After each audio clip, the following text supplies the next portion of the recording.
Hello everyone, আসসালামু আলাইকুম। কী অবস্থা সবার? আশা করি সবাই ভালো আছেন, আমিও ভালো আছি। তো ভিডিওর থাম্বনেল দেখে বুঝতে পারছেন আজকের ভিডিওটা কী নিয়ে তৈরি করব। তো আজকের ভিডিওটা হলো ফুডপান্ডা রাইডার হিসেবে জয়েন করতে গেলে আমাদের মনে যা যা প্রশ্ন থাকে সকল প্রশ্নের উত্তর নিয়ে আজকের ভিডিওটা। তো আজকের ভিডিওটা দেখলে আশা করি একজন ফুডপান্ডা রাইডার হিসেবে যদি আপনি জয়েন করতে চান, তাহলে আপনার মনের মতো করে আপনার যত প্রশ্ন বা যত কোয়েশ্চেন থাকে কাজ করতে গেলে A to Z সব এই ভিডিওতে পেয়ে যাবেন। তো আশা করি আপনি ভিডিওটা শেষ পর্যন্ত দেখবেন। তো চলুন শুরু করা যাক আজকের ভিডিওটা। তো আজকে আপনাদের মাঝে আমি 6টি পয়েন্ট তুলে ধরবো, যে এই 6টি পয়েন্টের মাধ্যমে আশা করি আপনারা সকল প্রশ্নের উত্তর পেয়ে যাবেন। তো আমার সাথেই থাকুন। তো 1 নম্বর প্রশ্ন, কেন ফুডপান্ডায় কাজ করবেন? উত্তর, নিজের পছন্দ মতো সময় এবং নিজের পছন্দ মতো জোনে কাজ করতে পারবেন। তো 2 নম্বর প্রশ্ন, কিভাবে ফুডপান্ডায় জয়েন করবেন?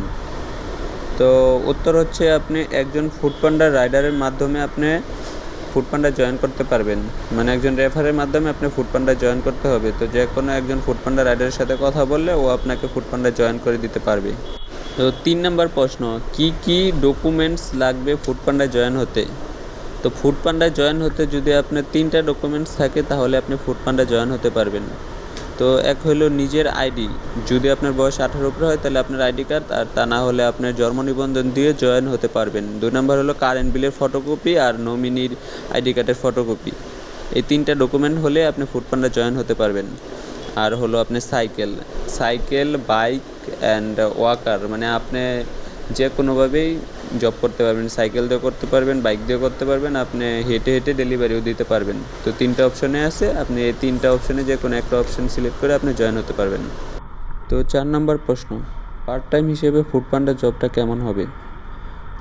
উত্তর, পার্ট টাইম হিসেবে ফুডপান্ডা ডেলিভারি জবটা একবারে বেস্ট হবে। কারণ আপনি এমন পার্ট টাইম হিসেবে এমন জব পাবেন না, কারণ আপনি আপনার পছন্দ মতো জোনে, আপনার পছন্দ মতো সময়ে, যে কোনো সময়ে আপনি কাজ করতে পারবেন। এটা কোনো আপনার বাধ্যতামূলক নেই যে আপনি এই টাইমে করতে হবে ওই টাইমে করতে হবে। আপনি সকাল বিকাল রাতে যে কোনো একটা টাইমে নিয়ে কাজ করতে পারবেন। তো পার্ট টাইম হিসেবে একবারে বেস্ট জব। তো 5 নম্বর প্রশ্ন, ফুডপান্ডায় কাজ করলে কি কি সুবিধা পাবেন?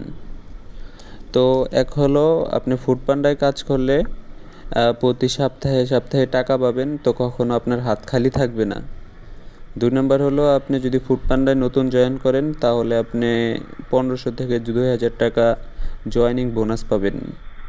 ইত্যাদি আরও অনেক কুইস্ট আছে। তারপর প্রত্যেক ঈদে বোনাস আছে, আর রেগুলার কোয়েস্ট থাকে। তো সেগুলো মিলিয়ে আপনি অনেক সুবিধা ভোগ করতে পারবেন। 6 নম্বর প্রশ্ন, আপনি ফুডপান্ডায় কাজ করে মাসিক কত টাকা ইনকাম করতে পারবেন? তো আপনি ফুডপান্ডায় কাজ করে মাসিক 20,000 থেকে 25,000 টাকা ইনকাম করতে পারবেন। কারণ ফুডপান্ডা টাইমটা হলো এমন, আপনি যত বেশি কাজ করবেন তত বেশি আর্ন করতে পারবেন। তো আশা করি 6টি প্রশ্নের মাধ্যমে আপনার ফুডপান্ডা জয়েনিং হওয়ার জন্য যা যা কোয়েশ্চেন থাকে সব প্রশ্নের উত্তর পেয়ে গেছেন।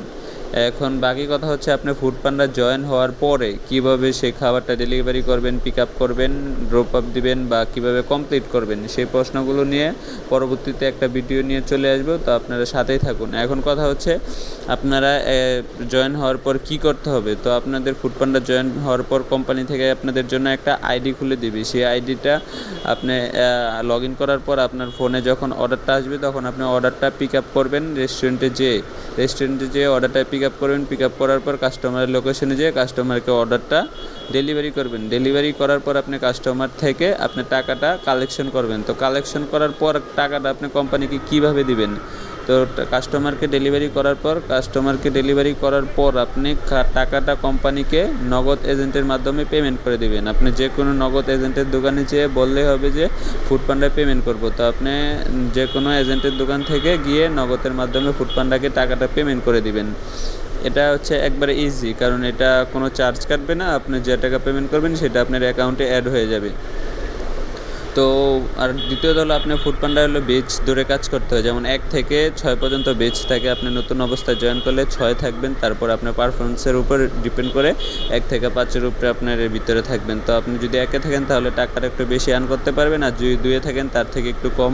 তো আপনি আপনার পারফরমেন্সের উপর ডিপেন্ড করেই আপনাকে বেচ দেওয়া হবে, তো সেই বেচের উপর ডিপেন্ড করে আপনি কাজ করতে পারবেন। তো আশা করি আপনি সকল এই নিয়মগুলো রুলসগুলো ফলো করে আপনি হয়ে যেতে পারেন একজন ফুড পান্ডা রাইডার। তো ফুড পান্ডা রাইডার হওয়ার জন্য এত কোনো রুলস নিয়ম রেগুলেশন নেই। তো আপনি ইচ্ছা করলে আমার এই যে ভিডিওটা দেখছেন সেই পুরো ভিডিওটা দেখলে বুঝতে পারবেন যে ফুড পান্ডা রাইডার হিসেবে জয়েন করতে হলে কি কি লাগবে, কি কি করতে হবে আর কিভাবে কাজ করবেন। তো দেখা হবে পরবর্তী কোনো ভিডিওতে।